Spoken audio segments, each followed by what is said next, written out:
주님의 이름으로 사랑합니다. 축복합니다. 늘 건강하시기 바랍니다. 행복하시기 바랍니다. 예뻐지시기 바랍니다.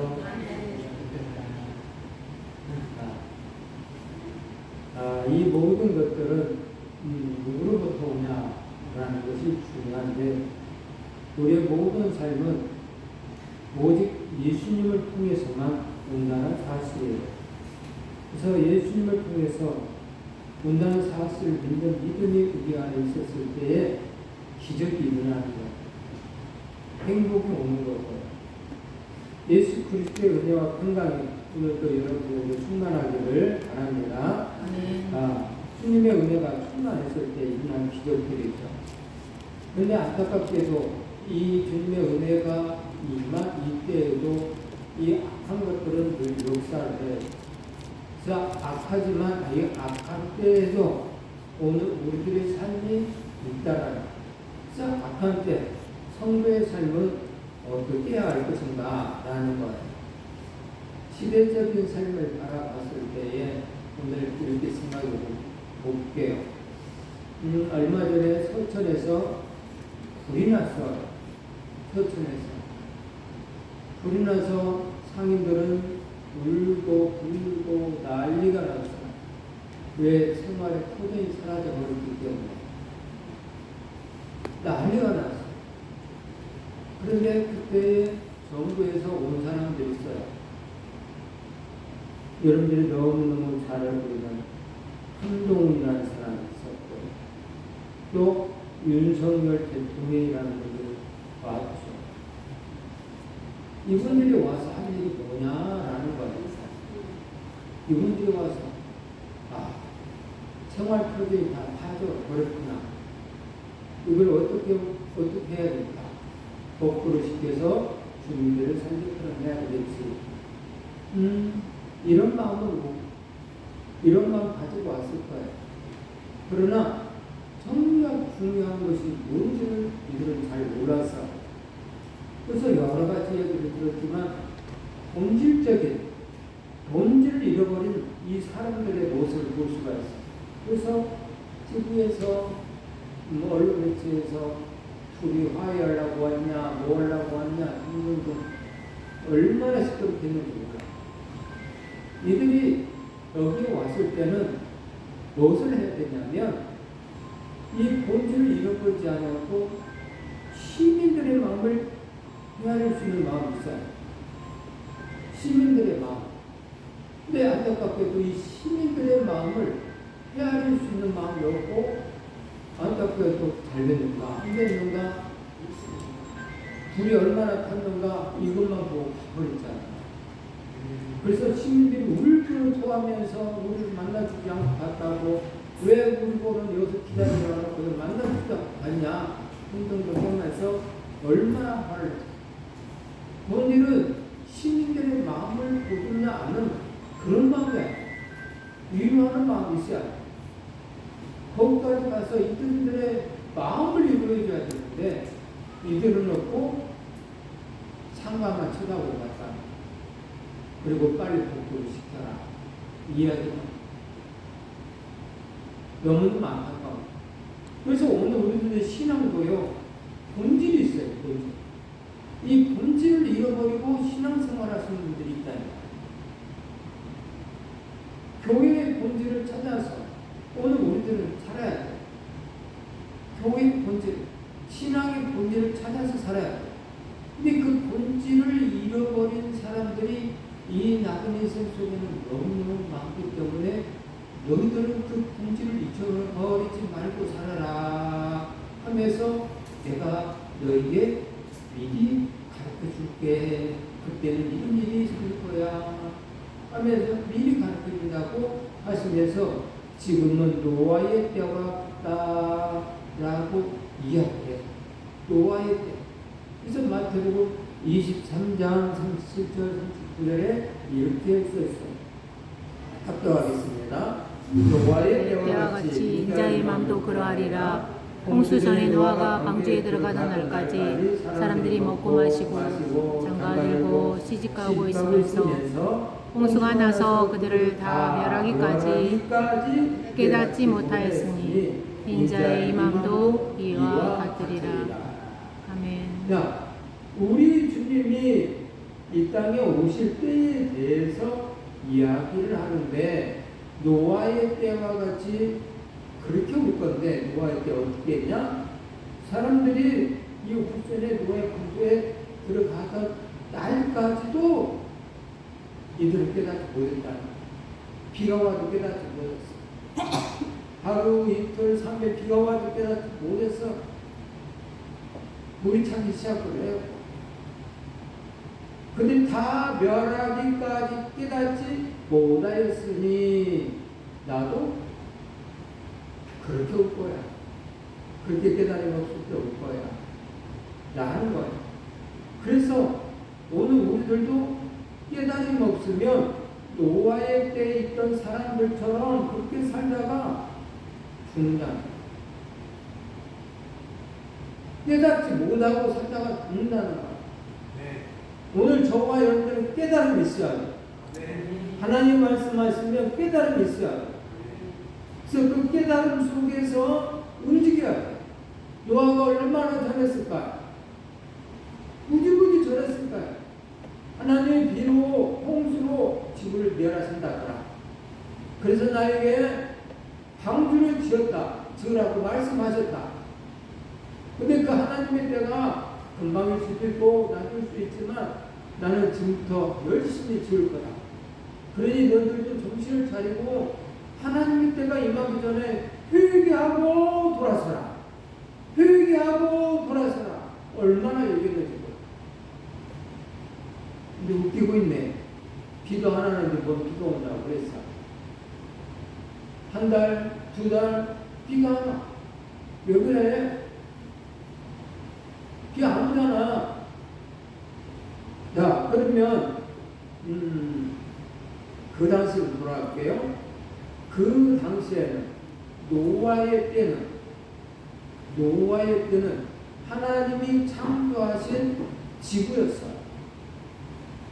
다시 말하자면 하나님이 궁창을 만드셨을 때 밑에도 위에 물이 있었을 때, 그래서 그 당시에 살았던 사람들은 그림을 어떻게 그렸냐? 해가 뜨는 장면을 어떻게 그렸냐? 우리는 저 바다 밑쪽에서 올라오는 것이 올라올 때를 그리잖아요. 해가 뜨는 장면을. 근데 그들은 그렇게 그리지 않았어요. 해 뜨는 장면. 어느 때는 밑에고 어느 때는 위에서 해가 떠요. 홍산이 갈라졌기 때문에. 그런 그림이 지금 온 세계에 여러분이 퍼져 있어요. 바위에다 새겨진 그런 그림. 뭔 그림이 이렇게 하더냐 하면 노아의 때 이전에 그랬던 그림들. 그래서 그 당시에는 이 살기 좋은 땅이었어요. 아름다운 땅이었어요. 포근한 땅이었어요. 따뜻한 땅이었어요. 온실이었어요. 그래서 이 온실 같은 지구는 사방팔방이 다 살기 좋은 곳이었어요. 우리 토요일날도 우리 이소 집에 데려다주면서 저 익산 고속 박물관에 가면 공룡들이 많이 있어요. 그래서 거기서 공룡 보여주고 놀이터 한번 놀고 얼마나 힘든지 몰라 하고 놀이나. 근데 그 공룡이 얼마나 큰가? 크기가 높이가 13m, 높이가 길이가 18m, 21m 되는 그런 커다란 공룡이 표식동물이에요. 생각해보세요. 얼마나 13m 이상 되는 그런 공룡들이 위에 큰 나무의 가지 이파리를 뜯어먹다. 지금 시대에 그게 가능할까? 지금 시대에 가능하지 않아. 근데 노아의 때 이전에는 가능했다. 숲을 이루었고 나무들이 굵직굵게 컸고 짐승들이 그렇게 컸고 이런 때에 살던 때라 비가 오지 않아. 그렇지만 풍참이 있어서 습기를 보존, 늘 그 좋은 지구에다 하루에 걸치는 비가 이하도 못 말하는 거예요. 혹시라도 비라도 오면은 야, 비만 맞는가 보다 했을랑가도 모르겠어. 근데 그런 일이 없으니까 야, 거짓말쟁이야. 야, 너하고 살았지만 수십 년을 살았고 비가 왔냐? 몰라, 비가 올 수도 있겠지만 세상에 비가 안 왔을 거야. 그런 환경이야. 그래서 그런데도 불구하고 아무리 얘기해도 변하지 않아요. 그때 그 사람들처럼 그러다가 갑자기 하나님의 임하심이 있었던 것처럼 오늘날도 그렇게 하겠다는 노아의 때처럼 그렇다. 또는 롯의 때와 같이 있을 것이다 라고 말해요. 지금 롯의 때와 같을 것이다 하면서 누가복음 17장 28절에서 30절에 있는 말씀 합독합니다.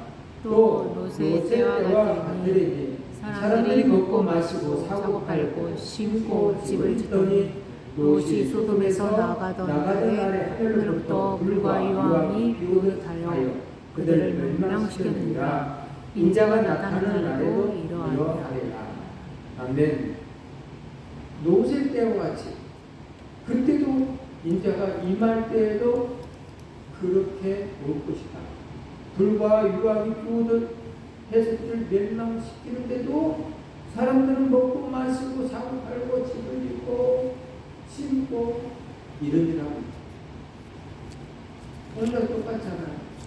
세상 돌아가는 것을 보세요. 이 롯의 때와 같이 하지 않나요? 롯의 때 얼마나 아꼈어. 이 롯의 때가 얼마나 아꼈냐면 소돔 고모라에 천사들이 갔어요. 아브라함을 통해서 가방끼 얻어먹고 이 소돔과 고모라를 향해서 갔어요. 갔더니 그곳에 사는 남자들이 뭔 짓을 하려고 해요. 이 천사들이 롯의 집으로 가니까 야, 그 사람들 외부에서 온 그 사람들 내놔라. 외부에서 오는 그 사람들 내놔라. 마음이 근데 왜 내놓으라고 했을까요? 네? 성광이요. 그랬더니 롯이 뭐라? 야, 나에게 시집안간 딸이 있다. 우리 딸을 줄게. 이 사람 놀지 말아라. 아니다. 그 사람들 내놔. 그 사람 세상이 그런 세상이야. 세상 말도 안 되죠. 지금 생각. 근데 지금 말도 안 되는 그런 세상 같은데 지금 그러고 있어요.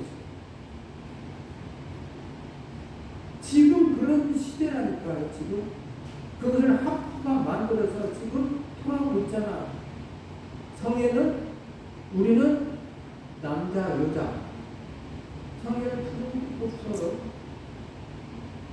근데 세상에는 캐나다에서는 성이 몇 개? 28개. 28개 성이 있어. 별 말도 안 되는. 남자 여자 플러스 남자끼리 여자끼리 남자와 짐승끼리 여자 짐승끼리 별 5만 가지 성이 있다라고 증거. 이 세상에 돌아보고 있다니까 지금 현재 롯의 때에는 롯의 때에도 지금 세상에도 똑같은 현실이 일어나고 있는 것을 바라볼 때에 주님의 오실 때가 너무너무 가깝기 때문에 제발 예수 그리스도를 믿노라 하는 저희들에게는 정신을 차리라. 거기에 흔들리지 말라. 지금 세상이 이렇게 돌아가니까 어쩔 수가 없지 하면서 거기에 현혹되지 말라는 거예요. 지금 많은 사람 현혹되어 있어.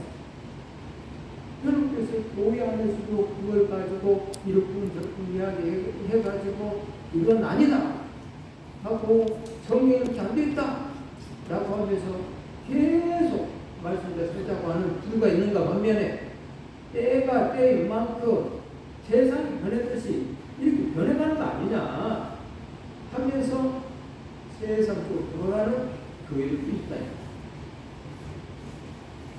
노세 때처럼 노아의 때처럼 그런 때 주님이 오시겠다 라고 하니 제발 너희는 정신을 차리고 자루나 요루나 흔들리지 말고 나만 믿으라 말씀 안에서만 살아라 이것이 주님이 요구하는 거예요. 진짜 악할 때 성도의 삶에 대해서 이야기를 하잖아요. 첫 번째는 지혜 있게 살아야 한다라는 거예요.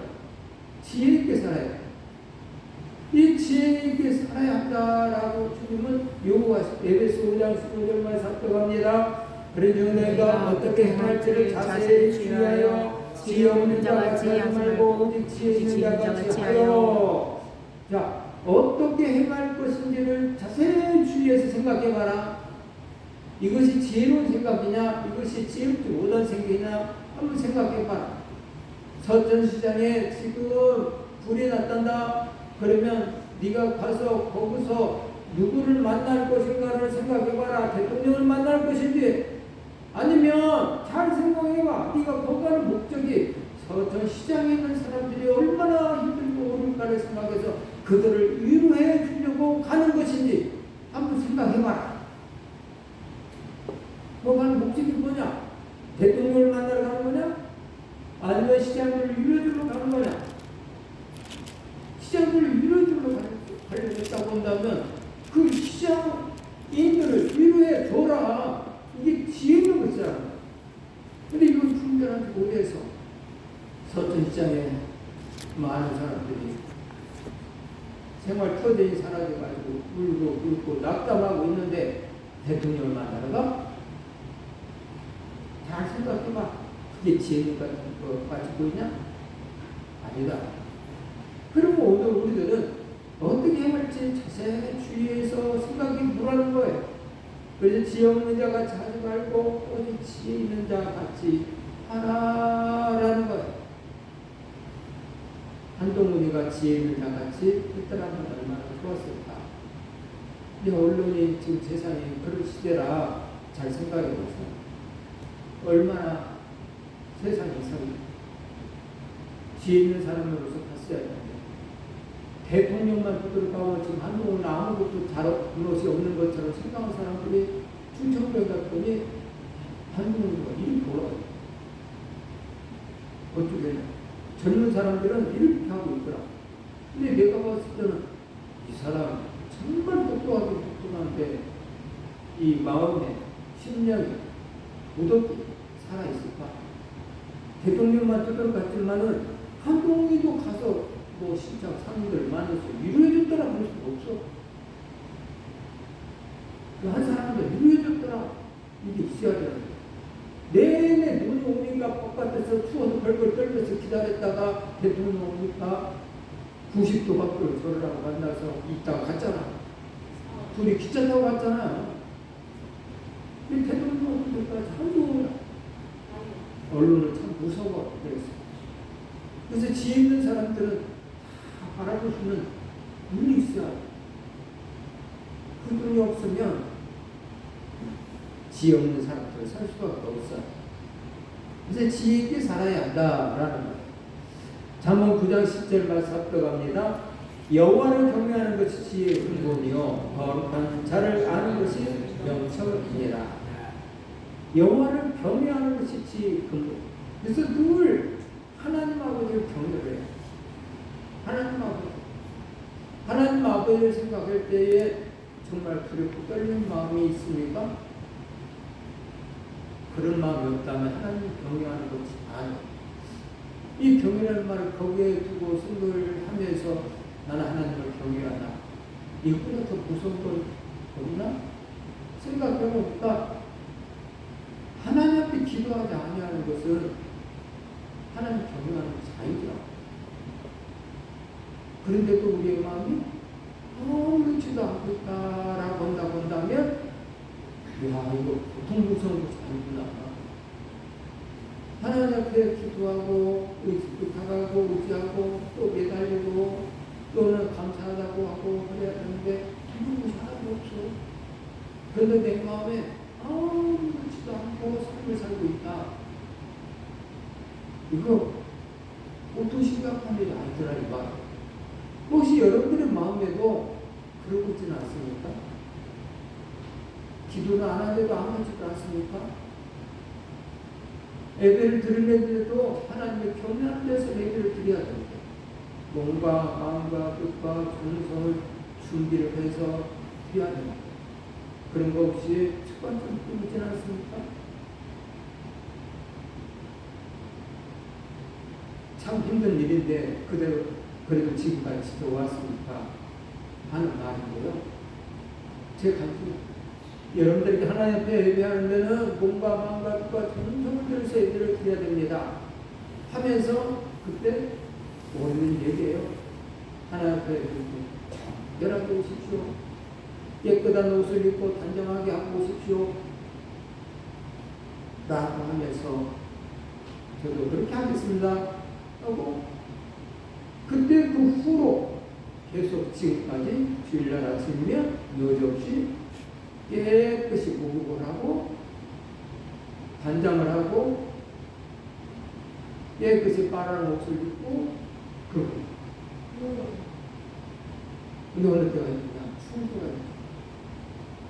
추울 때 우리 집 목욕탕은 좀 추워요. 많이 추워. 그럴 때는 정말 하기 싫어. 그냥 세수만 하고 조금 아니면 머리만 깎고 나겠어. 그런데도 불구하고 이제까지 그 시험을 이기고 정리하고 감사하죠. 자, 하나님을 경외하는 자세, 하나님을 사랑하는 자세 속에서 저는 한 가지 것은 저도 이렇게 하고 온다는 사실. 여러분들도 지금 하나님 예배할 때에 한 가지 것은 나는 적어도 이렇게 하고 있습니다 라고 할 만한 뭐가 있습니까? 있어요. 계속 정리를 해요. 지혜 있는 사람은 바로 그래서 하나님을 경외하는 자세를 가지는 거죠. 그것이 지혜의 근본이에요. 근본. 하나님을 경외하는 것이 지혜의 근본. 이 근본을 지키면 지혜로운 사람으로서 살아가는 거예요. 내가 지혜 있어서 이렇게 하고 아니라 하나님을 경외하다 보니 하나님이 지혜를 주시사 자연스럽게 이렇게 사는 것 자체가 하나님의 은혜 속에 사는 거예요. 지혜롭게 사는 거예요. 근데 이 지혜가 사라지면 풍신난 행동을 해. 자기가 옳은 것처럼 얘기를 하고 옳은 것처럼 행동을 하지만 지혜 있는 사람을 보면 뭐 때문에 저걸 하는지 모르고 심하게 표현하고 그 사람 뭐 때문에 예배를 드리는지 모르고 이렇게 되는 거야. 예배의 본질의 마음을 가지고 예배를 드려야 되는데 뭐 때문에 이 자리에 나와서 앉아서 성경을 읽고 이렇게 되는 거야. 그래서 하나님을 경외하는 그런 하나님의 사람이 되시기 바랍니다. 자, 지혜 있게 살아가는데 마태복음 7장 24절 25절 말씀 함께합니다. 그러므로 누구든지 나의 말을 듣고 행하는 자는 그들 반석에 지은 지혜로운 사람 같으니 비가 내리고 창수가 나고 바람이 불어 그 집에 무너지지 아니하나니 이는 주초를 반석에 놓은 까닭이요. 자, 반석 위에 지은 지혜로운 사람 같다. 집을 짓는데 반석 위에다 집을 짓는다. 비가 내리고 장수가 나고 바람이 불어서 그 집이 무너지지 않는다. 그런데 모래 위에 집을 짓는 사람이 있죠. 모래 위에 짓는 사람. 반석 위에 집이 있고 모래 위에 비가 내리고 장수가 나고 바람 그 집이 부딪히면 그때 아는 거예요. 부딪히면 아는 거예요. 모래 위에 집은 비가 오고 창수가 나고 바람이 불면 알아봐. 반석 위에 지은 집도 그때 알아봐.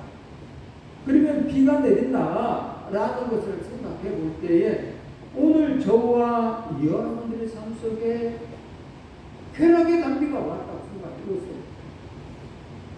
쾌락의 단비가. 그때 여러분들 그 쾌락을 쫓아서 가고 있지 않습니까? 하나님을 쫓아가지 않냐고 쾌락을 쫓아가고 있지 않습니까? 알아보는 거예요. 여러분들에게 쾌락이라는 것이 오면 그때도 자루나 우루나 흔들리지 않냐고 하나님을 섬기는 그런 사람으로 살고 있든지 아니면 쾌락을 쫓아가든지 알 수가 있다. 또 참수가 난다라고 얘기하죠. 참수가 난다. 이것은 슬픔이나 고통이 각종 때를 얘기할 수 있죠. 아파요. 갑자기. 얼마나 고통스러워. 여러분들 슬픔 같은 게 닥쳐와요. 그때 알아본다는, 그때 내가 하나님을 믿는데 하나님 왜 자꾸 나에게 이걸 시도할 수 있는지 모르고 있어. 오늘 아침에도 방송을 들으면서 봤는데 다윗이라는 분에 대해서 이야기를 하는데 가만 생각해보면 다윗이라는 사람이 도사는 아니잖아요. 그가 어렸을 때 목동 생활을 하면서 얼마나 착하게 살았는가를 알 수가 있잖아요. 그렇죠? 참 착하게 살았잖아. 근데 왜 다윗이 그렇게 착한 삶을 살았는데 왜 장인 어린이 왜 죽이려고 그러냐고. 착한데 다윗이 뭐 잘못도 없었는데 왜 죽이려고 그러냐. 하나님이 다윗을 달아부은 거죠. 야, 이렇게 너를 핍박하는 장인 어른이 계시는데, 사울왕이 계시는데, 사울왕이 있는데 너 이래도 화 안 낼래?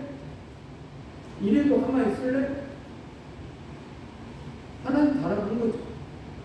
아니 무슨 말씀하십니까? 하나님의 기름 공정이잖아요. 어떻게 내가 그런 분을 건들 수가 있습니까? 나는 그분들의 밥도 그러잖아.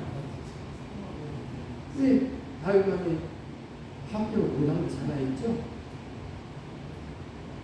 다른 데서 다 합격을 했는데 학교 무당을 살아있어. 이게 뭔지 아세요? 우리 아내 밧세바 다른 거잖아. 성에서 왔다 갔다 하면서 두 가지 것들이 생각이 났어요. 나는 대경목으로 지금 이렇게 좋은 집에서 사는데 왜 하나님의 집은 저를 보고 천막이네. 그래서 하나님 집을 짓겠다는 거 성부에서 말하죠. 또 하나는 성부에서 왔다 갔다 우리 아내가 목욕을 하고 있다는 거죠. 저 밑에서 거기에 꼭 넘어가 버리죠.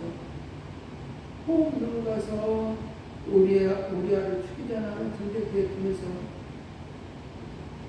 그것 때문에 얼마나 힘들은지 몰라. 다윗의 신앙 생활 속에서도 너무너무 힘들었어. 죄를 지니까 그 마음속에 주의 성신이 떠나가 버리고 주의 성신이 떠나가니까 자원하는 교회에 있는 애들은 재밌고 즐겁게 행복하게 일을 했는데 또 바쳤는데 주의 성신이 떠나니까 자원한 심령이 사라졌고 구원의 기쁨이 사라졌고요.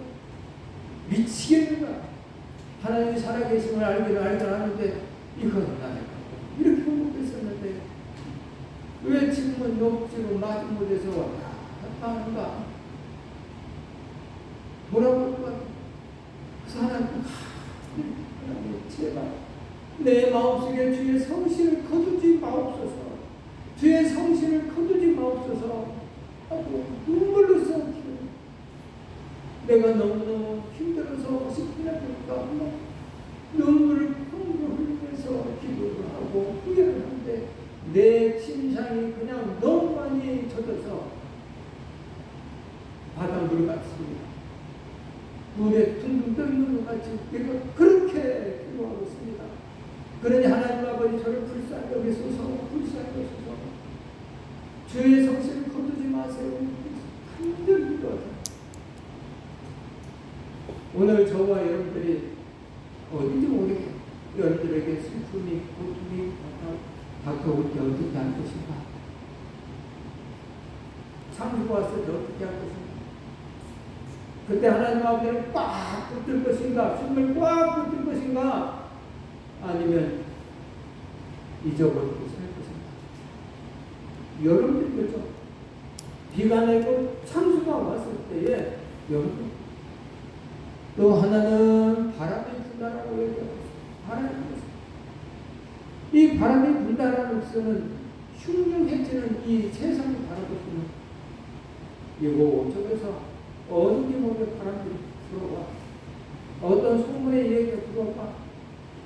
전쟁이 터진대 이런 소리가 딱 터지면 그런 소리가 들어와. 그러면 마음이 흔들려가지고 어떻게 해요? 슈퍼로 가서 싸대기를 하는 거죠. 세상에 어떤 것들이 들어왔을 때에 내 마음이 흔들려서 문제가 있는 거죠. 하나님을 믿는 하나님의 사람답게 먹고 마시고 있는 것은 내가 다 해주겠다. 우리 주님 말했잖아. 약속했잖아. 그래 너는 제발 세상 사람들이 구하는 그거 먹고 마시고 있는 거 그거 구하지 말아라. 너희는 먼저 그의 나라와 의를 위해서 일하라. 라고 이야기하고 있죠. 그의 나라와 의를 위해서 일하는 게 뭘까요? 수직관계는 하나님과 관계입니다. 하나님을 찬양하는 겁니다. 수직관계는 하나님을 경외하는 겁니다. 하나님께 기도하는 겁니다. 예배드리는 것입니다. 수직관계. 수평관계도 있습니다. 세 계명을 너희가 주노니 너희는 하나님을 사랑하는데 몸과 마음과 뜻과 정성을 다해서 사랑하라. 이와 같으니 내 이웃도 그렇게 하라. 그래서 하나님 나라와 의를 위해서 일한다는 것은 수직관계는 하나님과 관계고 수평관계는 이웃관계라. 그 이웃관계 속에서 이와 같이 하라고 했으니 몸과 마음과 뜻과 정성을 다해서 해야 된다 이 말이야. 내 주변을 털어서 수평관계에 사랑을 실천을 하라 이 말이야. 내 시간을 헐어서 사랑의 관계로 기도를 해주고 또 위로의 말을 해주라 이 말이에요. 근데 수평관계 하나도 없으면서 하나님을 사랑하노라. 하나님 앞은 이건 거짓말이다. 보이는 형제도 사랑하지 아니하면서 보이지 아니하는 하나님을 사랑한다는 건 거짓말이다. 요한 1서에 그렇게 말씀하시더라고요. 그러면 수평관계를 잘 해야 돼.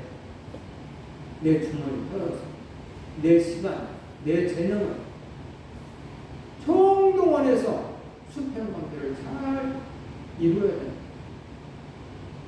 근데 바람이 불면 자기 살겠다.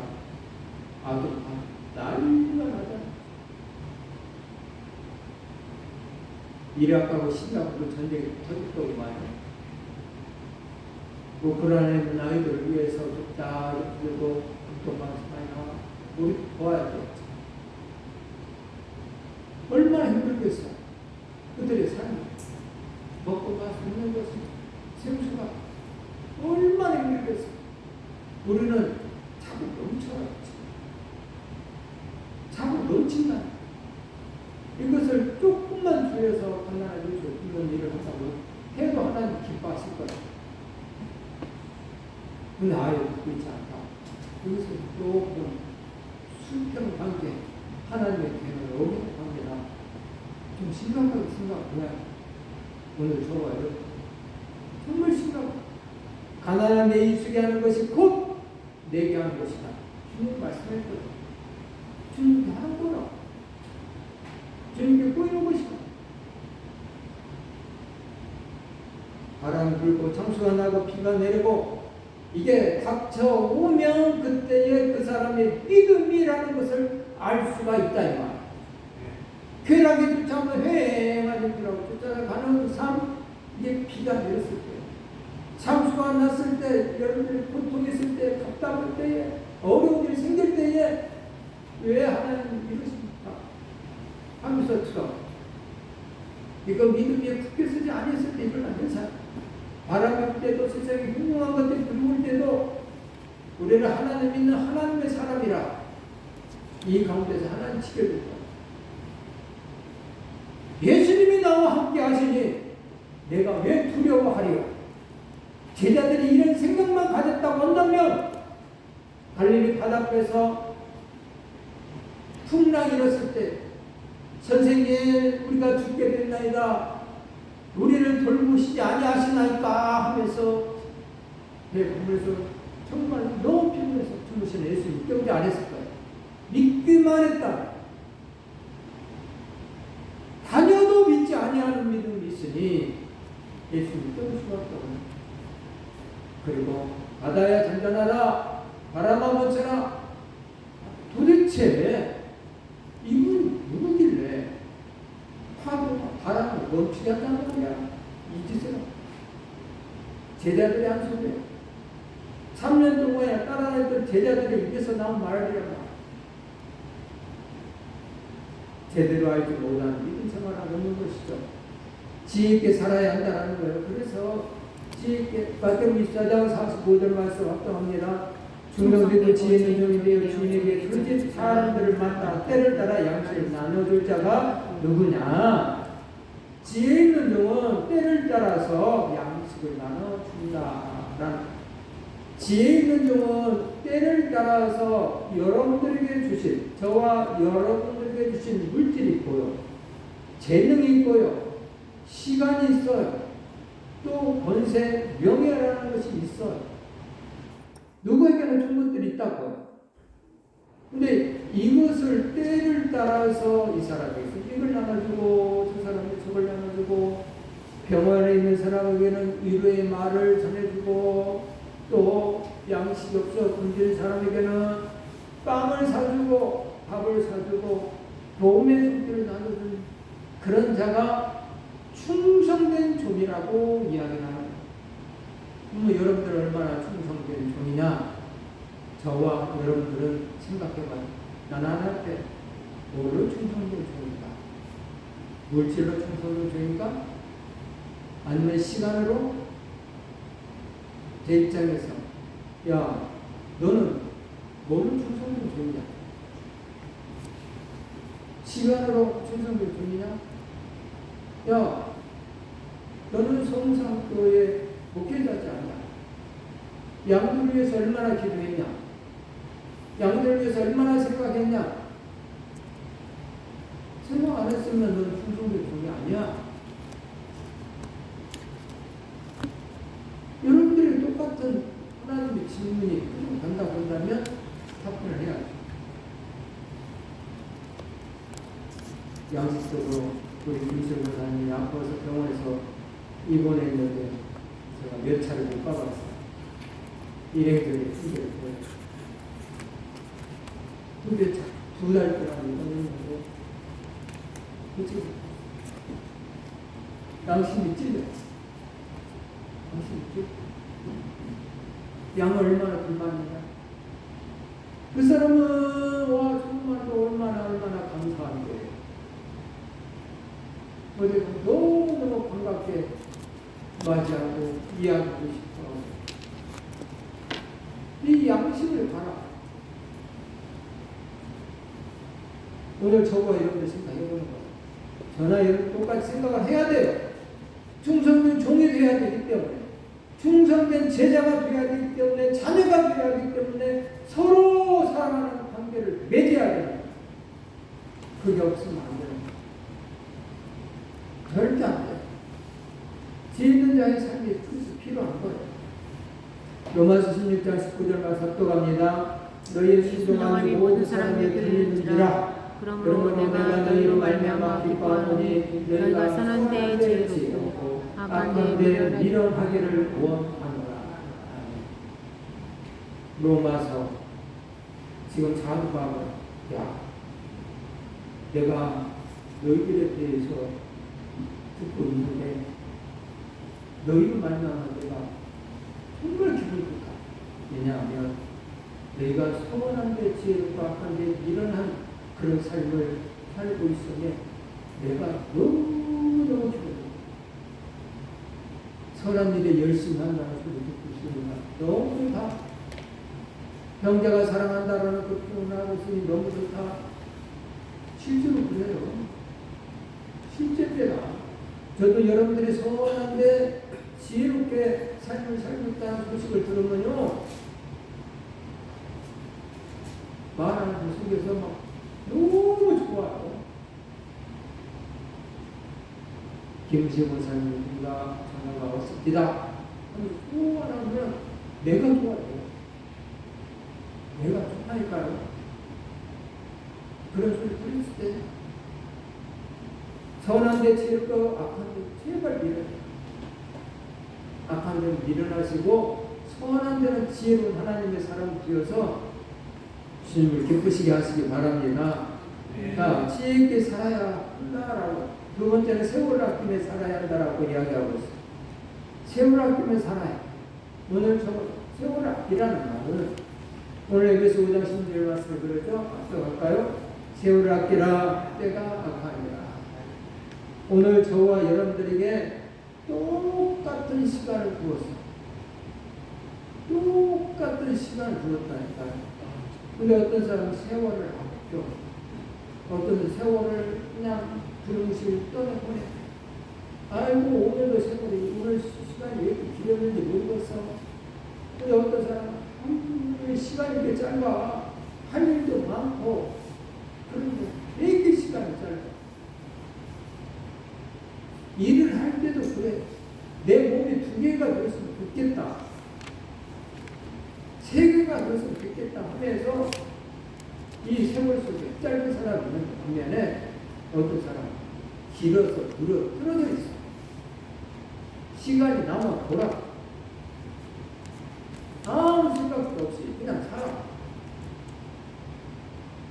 하나님의 은혜로 산소를 주니까 두려워하시면서 감사하지 못하면서 그렇게 살아. 세월을 아끼라는 뜻이 뭘까? 봐요. 자기 소유로 삼으라는 거예요. 자기 소유. 다시 말하면 시간 이 시기를 놓치지 말라. 여러분들 준 시기가 있어. 시간이 있어. 때가 있어. 아픈 사람은 문병 오는 사람들이 오면 그렇게 좋아. 그 때는 놓치지 말라. 지나가버리면 문병 가려고 갈 수가 없어. 이미 퇴원이 있기 때문에 할 수가 없어. 지금도 핑계가 있지만 저도 그래. 여러분들과 어디를 여행을 한번 가고 싶은데 이 핑계 저 핑계 되고 혼자만 데려가고 혼자 또 무산시키니까 시기를 놓치면 안 돼. 시기. 또 악한 자에게 뺏기지 말라라는 거야. 낭비하지 말라는 거야. 세월을 낭비하지 마세요. 여러분의 시간 그건 절대 귀하게 사용해요. 어떻게 귀하게 사용해요?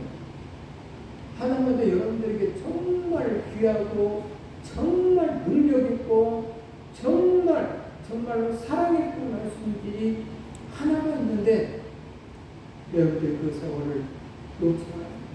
뭐냐? 하나님께 기도하는. 나는 저 사람을 어떻게 구원할 수도 없고 보호해줄 수도 없고 여러 가지 방법으로 도움을 줄 수 있는 능력이 없지만 전지전능하신 그분한테 의탁을 하면 그분은 무엇이든지 해줄 수 있는 분이시라. 그분한테 부탁에 기도할 수 있잖아요. 우리 권사님, 집사님, 장로님 종종 해가면서 성도님 만나서 기도하는 것은 나는 보다도 전지전능하신 그분께 기도한다는 것은 최고의 백이잖아. 힘이잖아. 능력이잖아. 그래서 그 시간을 보고 마세요. 수시로 생각한 만큼 사랑 안 하는 거야. 예수님 말씀하세요. 시몬아, 너는 내가 들어올 때 발 씻을 물도 주지 아니하고 내가 들어올 때 먼지도 키스도 하지 않고 뽀뽀도 해주지도 않고 근데 저 여인은 내가 들어올 때부터 내 눈을 맞추고 내가 들어올 때부터 물을 떠다가 발을 씻기고 머리카락으로 씻고 향유를 붓고 난리가 났다. 이 생각을 어떠하니? 어떤 빚진 사람이 두 사람이 있는데 한 사람은 100만 원 빚지고 한 사람은 5억을 빚졌는데 둘 다 통감해주면 어떤 사람이 더 은혜를 많이 한 사람들이 5억을 통감하는 사람이 더 많이 할 것 같은데요. 그래, 나도 그래. 너는 나 들어올 때 말똥말똥 쳐다보고 있었지만 처음부터 나를 사랑해서 머리도 나고 팔을 씻고 머리카락을 씻고 난리가 났다. 그러니 더 큰 많은 죄를 사함받았느니라. 이 말이 맞다. 세월을 아끼는 사람, 낭비하지 않는 사람들은 하루 사랑하는 사람, 그래서 이웃들을 사랑하는 그런 하나님의 사람 되시기 바랍니다. 세월 아끼게 할 이유 또 하나는요, 때가 악하기 때문에 그래요. 이 때는 돈으로 살 수가 없어요. 저축할 수도 없고요, 빌려 쓸 수도 없습니다. 가면 다시 오지 않아요. 그리고 기다려주지도 않는 게 세월이에요. 그래서 세월을 아끼며 살아야 한다는 거예요. 로마서 10장 11절에 이렇게 쓰이죠. 어떠할까요? 부지런하여 게으르지 말고 열심을 품고 주를 섬기라. 아멘. 부지런해야 돼.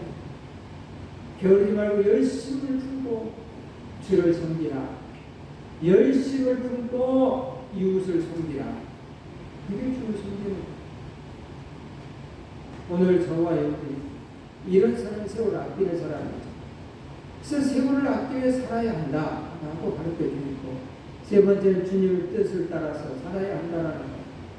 주님 뜻을 따라야 해. 에베소서 17절 들어갑니다. 그러므로 어리석은 자가 되지 말고 오직 주의 뜻이 무엇인가 이해하라. 주의 뜻이 무엇인가 이해를 해야 합니다. 나 예수 믿어요. 예수 믿어요? 예수 믿는 거 뭐예요? 아무 말 못해요. 되게 열심히 하는 거예요.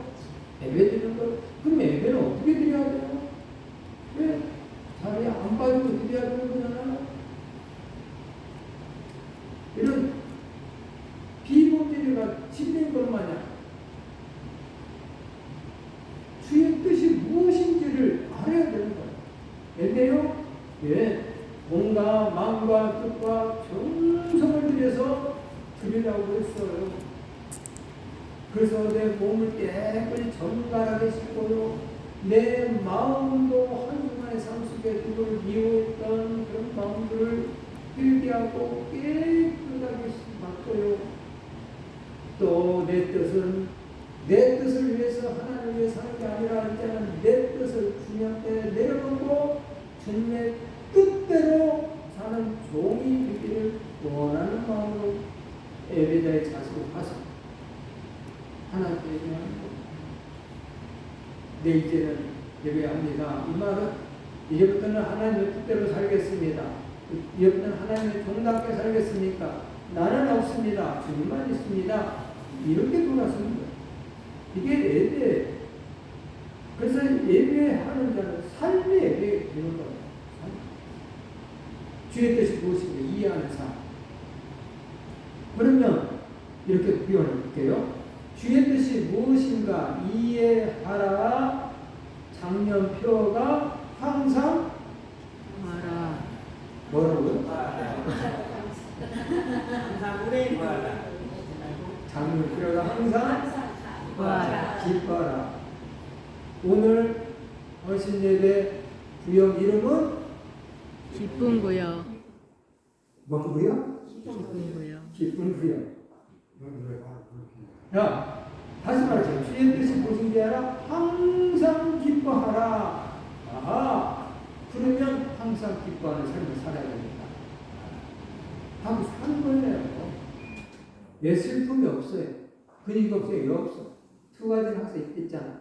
한쪽에는 근심, 걱정, 염려. 한쪽에는 항상 기뻐하라. 범사에 감사하라. 그래서 하나님께 기도하라. 이걸 선택할 것인지, 이걸 선택할 것인지 본인이 결정하는 거예요. 똑같은 시간 속에서 똑같은 환경 속에서 다 있거든요. 이게 크든 작든 다 있어. 근데 크다고 해서 내 심령이 엄청나게 무너지고 작다고 해서 안 무너진 거 아니야. 똑같아요. 무너지는 건 다 똑같더라. 크든 작든 내 심령이 무너진 건 똑같지만 이걸 선택할 것인지 이걸 선택할 것인지 결정은 본인이 하는 거야. 주의 뜻대로 살기 위해서 나는 항상 기뻐하를 선택합니다. 근심 걱정은 내려놓습니다. 하나님의 뜻대로 살기 위해서 모든 일에 범사에 감사하겠습니다. 뒤로 벌러덩 넘어져도 하나님 감사합니다. 넘어져도 감사. 앞으로 넘어져도 하나님 감사합니다. 이제까지 안 넘어지고 잘 살 수 있게 해주셔서 감사합니다. 또 앞으로도 지켜줄 걸 믿고 감사드립니다. 하면서 이걸 선택한 사람, 범사에 감사를 선택한 사람, 그게 사람. 근데 근심 걱정, 영대 선택한 사람들은 얼른도 오늘 재수 온 붙었네. 오늘 조심해야지. 그리고 심지어 보온도 쓰다가 누군가가 옆을 붙이려면은 왜 그래야? 하면서 화를 어렵네요. 자기 마음속에 있는 것을 그대로 붙여라. 좋은 것도 아니야. 선택을 잘해. 주의 뜻이 무엇인가 이해야. 항상 기뻐라고 썼으니 이게 주님의 뜻이지? 그렇게 써있잖아. 제가 한 말이 아니라 그렇게 써있잖아. 항상 기뻐하라. 쉬지 말고 기도하라. 범사에 감사하라. 이는 그리스도 예수 안에서 너희를 향하신 하나님의 뜻이니라. 그렇게 써있잖아요. 하나님 뜻이래잖아. 그래서 하나님의 뜻대로 사는 거예요. 하나님 뜻을 따라 살아야 한다라는 거예요. 로마서 10장 2절 말씀 합독합니다. 너희는 이 세대를 본받지 말고 오직 마음을 새롭게 함으로 변화를 받아 하나님의 선하시고 기뻐하시고 온전하신 뜻이 무엇인지 분별하도록 하라. 분별이 있어야 된다는 거죠. 분별이 있어야 돼요. 하나님의 선하신 뜻이 무엇인지 분별이 있어야 돼요. 분별이 없는 사람이 많다라는 것을 지금 이야기하는 거겠죠. 하나님이 선하시고 기뻐하시고 온전하신 뜻이 무엇인지 잘 분별해서 행동으로 옮겨라. 아멘.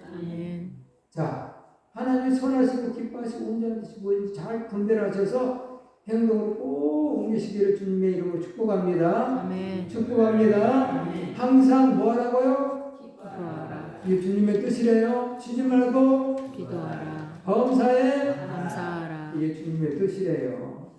잘 분별하셔서 기뻐하고 기도하고 감사함으로 늘 분별의 삶을 사셔서 행복한 삶을 사시기를 바랍니다.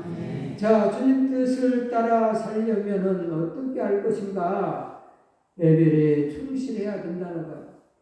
그리고 성경 말씀을 묵상을 해야 돼요. 제발 묵상하세요. 집에서 성경 말씀 꼭 묵상을 하세요. 제가 매일마다 보내는 성경 구절을 보시고도 한번 묵상을 해보세요. 그리고 기도 시간을 가지세요.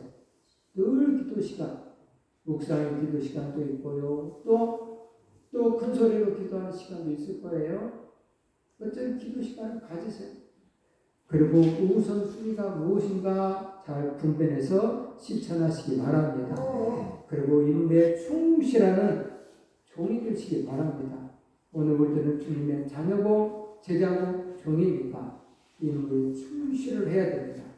주의 뜻을 잘 살펴서 임무에 충실하는 하나님의 사랑하는 자녀가 되시기 바랍니다. 바빠도 도끼 날을 갈아야만이 장작을 펼 때에 잘 잘라집니다. 근데 바쁘다고 도끼 날을 갈지 아니하면 무지무지 힘듭니다. 어렵습니다. 더 힘듭니다. 그래서 도끼 날을 잘 갈아서 장작을 패는 그런 삶.